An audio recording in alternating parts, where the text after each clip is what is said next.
Superior holds more water than the other four Great Lakes combined. Roughly 10% of the entire planet's surface fresh water is here, about 3 quadrillion gallons. And yes, that's a real number. If you write that number down on a piece of paper, that's the number 3 followed by QUADRLION.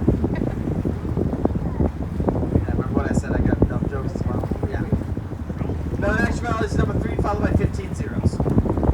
That is enough water to cover the entirety of both the continents of North and South America in the depth of about 1 foot. Or, instead of that, you can give every single person on the planet half of the living size foot. Although that would happen, I would recommend you let the water warm up a bit before you actually swim. This lake is very cold. The yearly average at the surface is 40 degrees Fahrenheit. Again, that's yearly average. In the summertime, the surface temperature is up to about 65 degrees. That's not very cold. This lake is so large that it has a retention period of 191 years, which means it takes that long for water that flows into it to flow out of it. Yeah, most of the water in Lake Superior is older than any of us.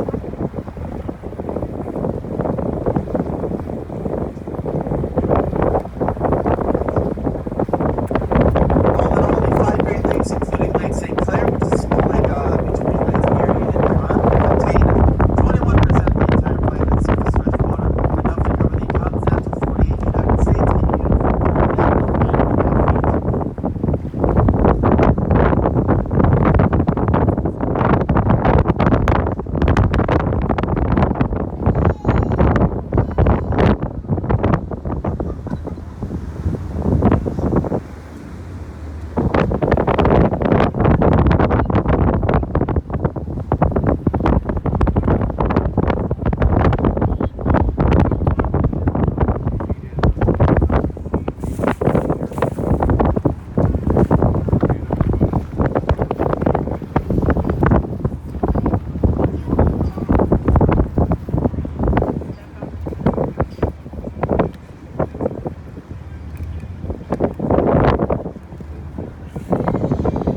That's a pretty decent day for boating, right?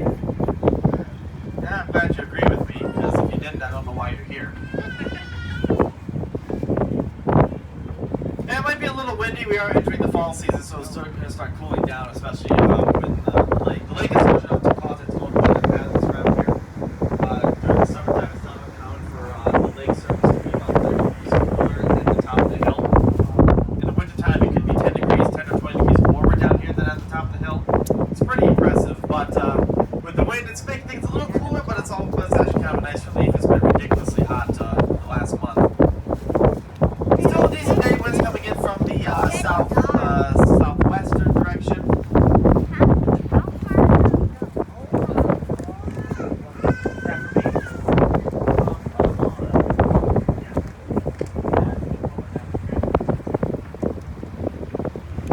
So luckily, with the wind direction in the direction that it's coming from, this part of the lake is relatively calm. The other side of the lake is probably a little worse right now. There's probably 4 or 5 foot waves over there.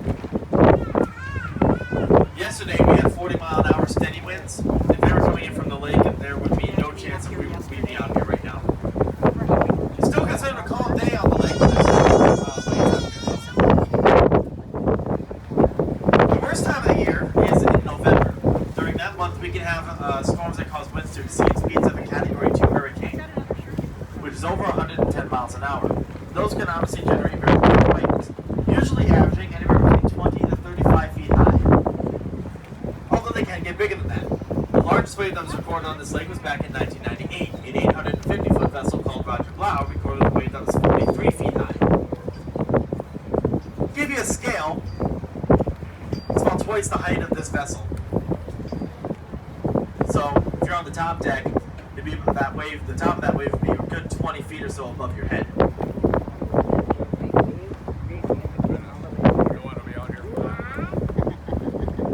Yeah, during that time, ships do not move unless they're in the middle of the lake, in which case they will do their best to get to closer to the shoreline, where it is much safer. Or they will try to shelter in an area like this, where it's not quite as deep, so you can't get as big of waves. Although this area of the lake can have little issues as it acts like a large funnel as you head closer to the harbor. It can cause a little bit of trouble, but for the most part, it's generally pretty safe around here.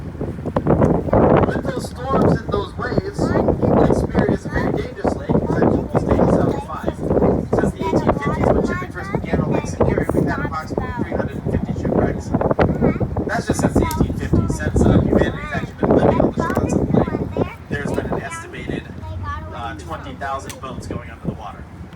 That includes freighters, sailboats, sail ships, small speedboats, old Native American canoes and boats and things like that. The largest and most famous shipwreck on the Great Lakes rests at the bottom of Lake Superior. It's vessel I'm sure many of you guys know the name of, the Edmund Fitzgerald. That was a 740-foot long freighter that sank on November 10th of 1975 during a storm that produced 80-mile-an-hour winds and roughly 20 to 25-foot high waves on average. At about 7:15 p.m. that night, the Fitzgerald suddenly went down about 15 miles off the coast of Whitefish Bay, which is where she was trying to get to shelter from the storm. Unfortunately, she took all 29 crew members down with her. The vessel sank so quickly they were never able to release a distress signal. The Fitzgerald currently lies at the bottom of the lake, about 530 feet below the surface, just inside the Canadian border of the lake. The vessel sank so quickly that at some point it broke in half on its way down.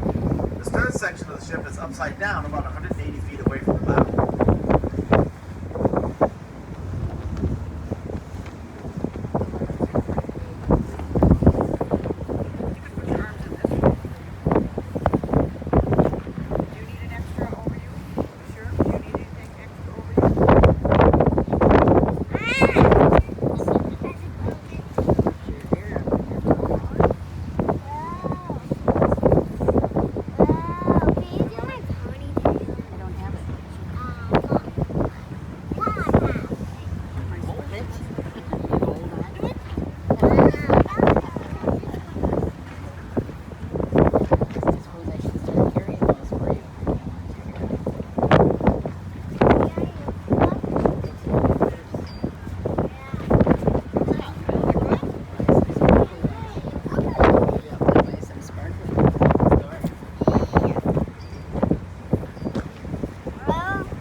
The aerial lift bridge is going to be going back up to allow us to re-enter the harbor. While we make our approach, I'm going to talk about these lighthouses that are here.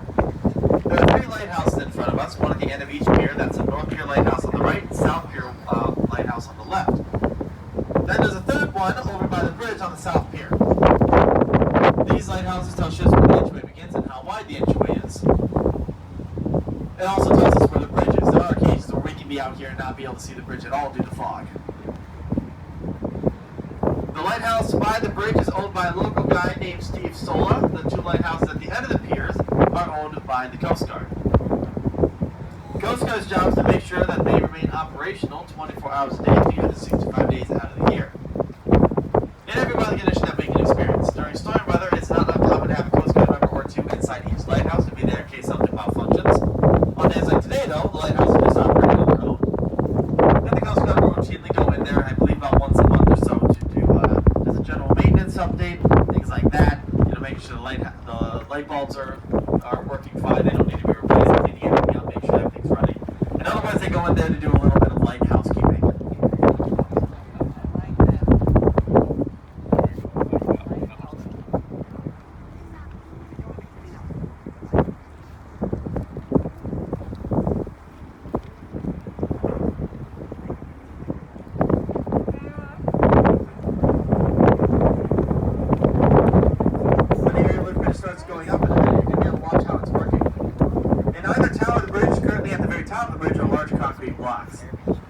Those blocks of concrete will start moving down as the lifting span moves up. Each one weighs 450 tons, and they perfectly counterbalance the 900-ton lifting span. It is so well balanced, the bridge only uses two 125 horsepower engines to operate. One engine operates each side.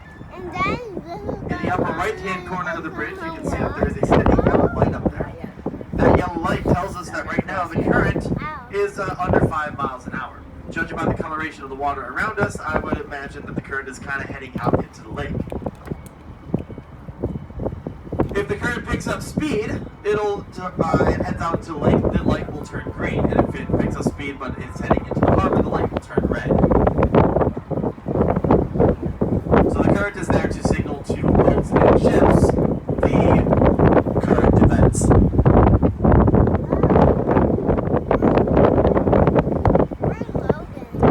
In the middle of the lifting span of the bridge is the little house of the bridge tenders. Bridge tenders operate the bridge. They get up and down. They are communicating with all the vessels trying to get underneath it that require a lift for the big freighters to boats like us, sailboats, and things like that. All of them have to communicate with the bridge and the bridge tenders. Bridge tenders are in there 8 hours a day, 24 hours a day. So they do 8-hour shifts.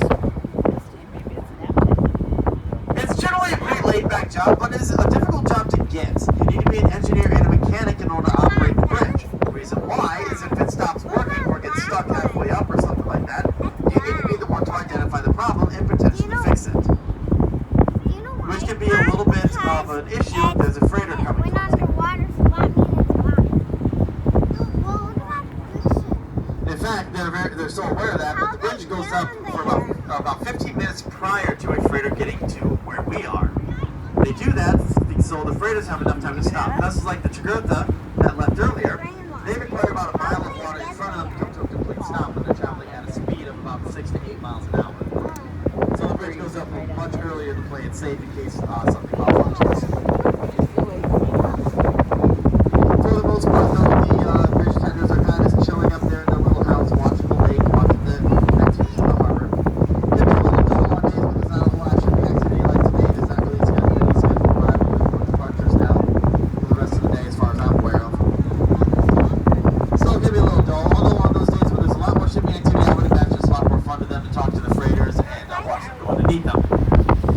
In fact, with the interviews that I've done with bridge tenders, one of the most common questions that they're asked is, what's your job like? Do you like it? They go, yeah, it's alright. It's a lot of fun to be able to talk to the freighters and everything.